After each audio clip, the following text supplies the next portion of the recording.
Hi guys, chapter 10th यानी प्रत्यावर्ती धारा के सेकंड लेक्चर में आपका स्वागत है। इस लेक्चर में हम प्रत्यावर्ती वोल्टता के औसत मान से शुरुआत करते हैं।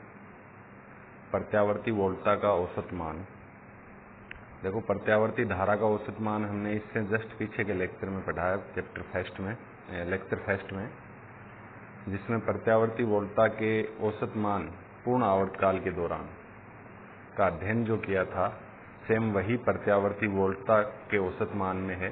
बस जहां धारा जो नाम आता है उसकी जगह इसमें वोल्टता है और उसका सिंबल I था धारा के लिए, तो इसमें वोल्टता के लिए V है।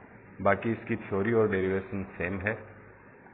देखते हैं अपन किस प्रकार से होगा ये। देखो, प्रत्यावर्ती वोल्टता का औसत मान ले तो प्रत्यावर्ती धारा परिपथ में, यानी जिस परिपथ में प्रत्यावर्ती धारा प्रवाहित हो रही है उस परिपथ में, ठीक है, पूर्ण आवर्तकाल के दौरान धारा का जो औसत मान यानी माध्य मान जो आता है उसे अपन बोलते हैं औसत प्रत्यावर्ती धारा।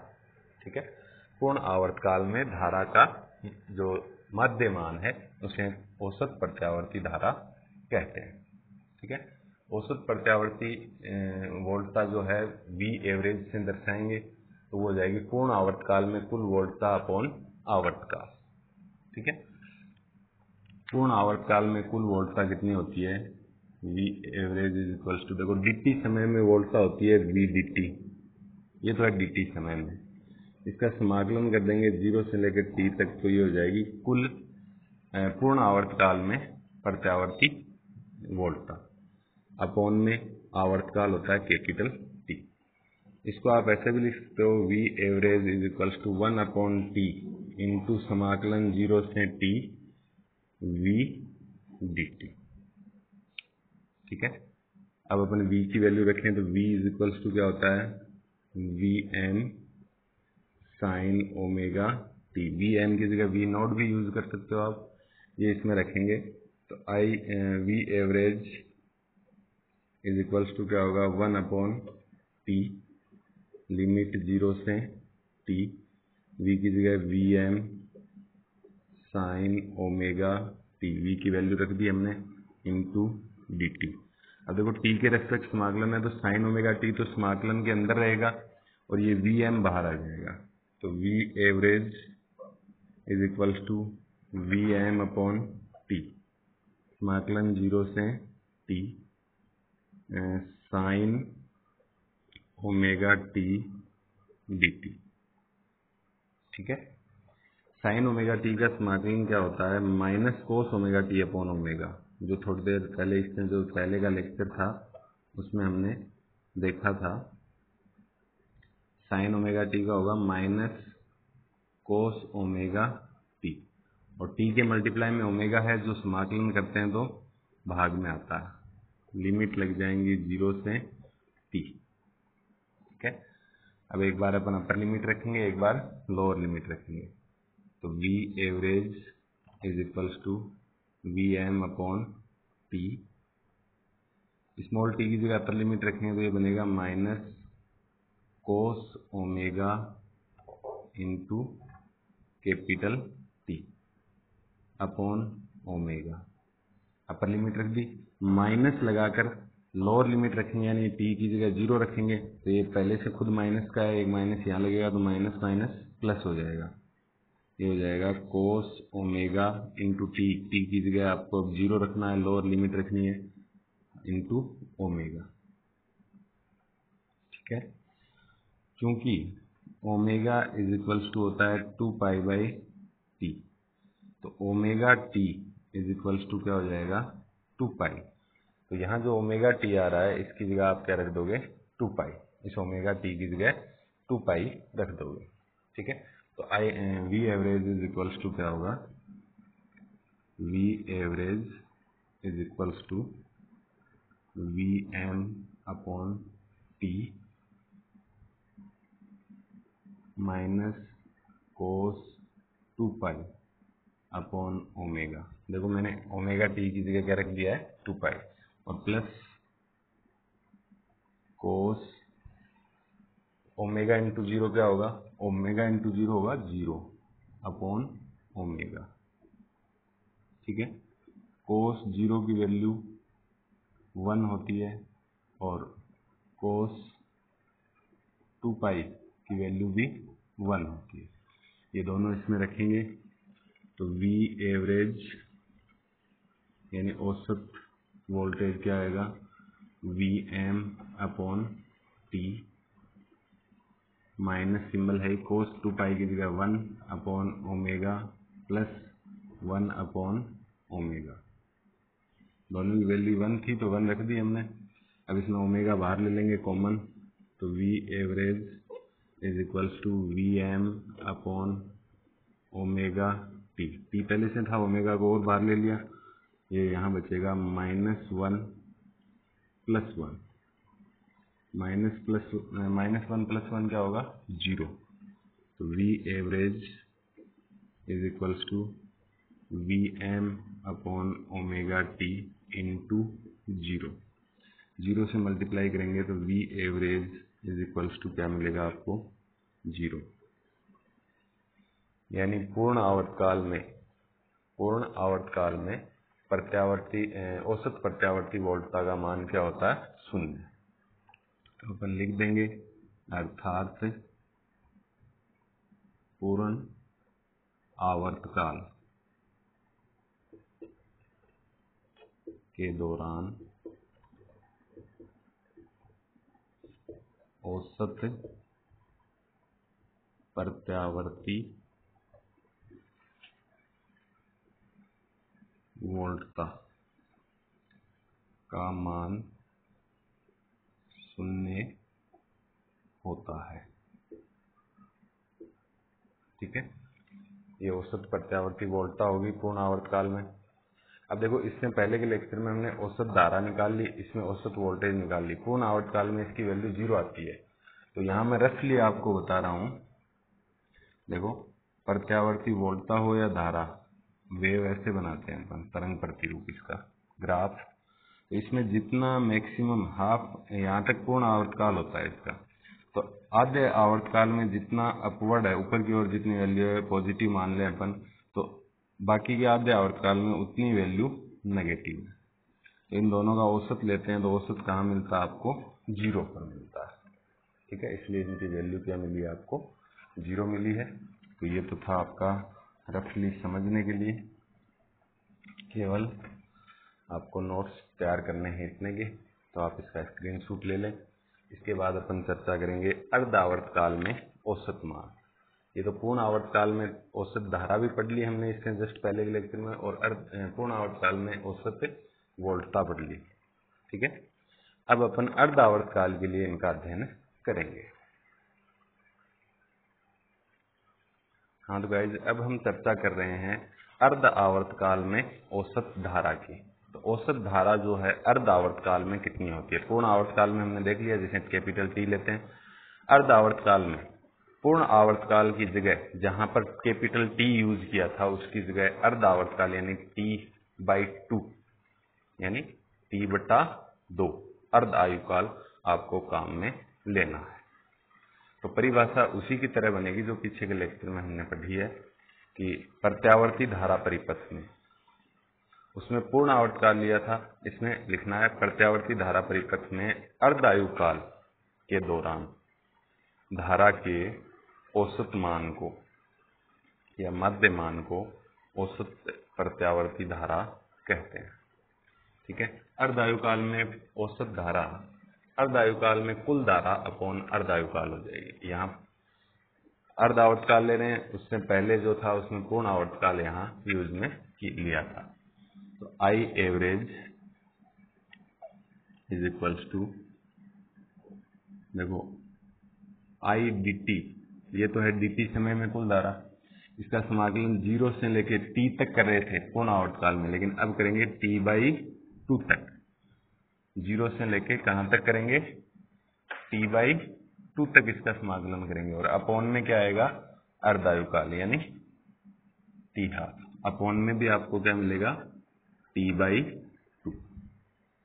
ठीक है, अर्ध आयुकाल आधा आवर्तकाल आपको लेना है, 0 से T/2 लिमिट लेनी है और T/2 अपॉन में आएगा। जब इसको t/2 को अलग से रखेंगे, देखो I average is equals to 1 t/2 समाकलन 0 से t/2 आई dt। अब देखो 2 ऊपर चला जाएगा तो I average is equals to 2/t हो जाएगा। देखो 1/t/2 है तो 2 ऊपर चला जाएगा तो 2/t हो जाएगा। समाकलन 0 से t आई dt, 0 से t/2 समाकलन है, ठीक है। लिमिट अब 0 से t/2 चलेगी। आई की वैल्यू रखें तो आई इज इक्वल्स टू क्या होता है, आई M sine omega T. I am की जगह आई नोट भी यूज ले सकते हैं अपन, तो ये हो जाएगा I average is equals to 2/t limit 0 से t/2 I M sine omega t d t, ठीक है।